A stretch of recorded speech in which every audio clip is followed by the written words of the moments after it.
buckle up your kids. What about your dog?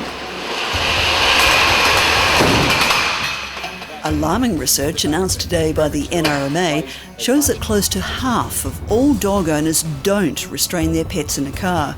Even worse, the vast majority of those trying to do the right thing are using faulty harnesses.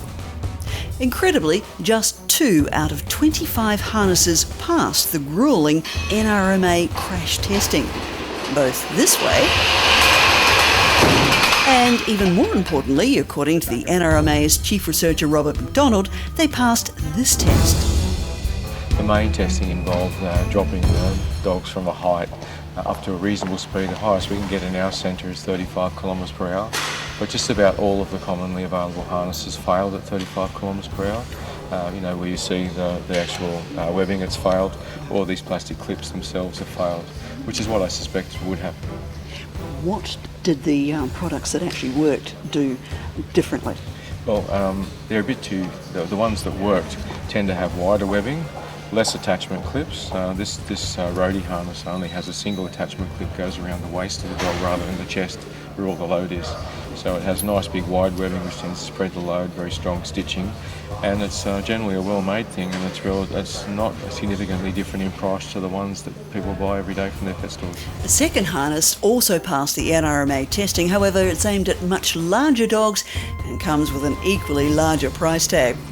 And while the media contingent focused on the nitty-gritty of the crash test dummies, the real canine catalyst for the NRMA's latest tests, and incidentally the latest dog to be rescued by Chief Researcher Robert McDonald, demonstrated her skills and the reason why all pet owners should consider getting a roadie for Christmas. Clearer for other people, because it seems like, just observationally in Sydney, quite a few people with little dogs like to travel with them on the front on the lap.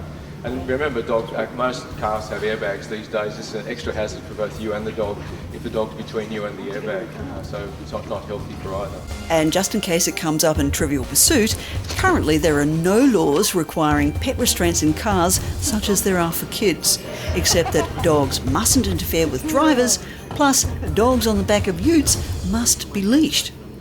So, do we need new laws? I think there's a case for making sure that animals are properly restrained, whether we try and just make people more properly informed, make sure they've got products that work, and try and encourage them to use them rather than bring in specific animal restraint laws, because then this makes it more difficult to actually see what's in the car from outside.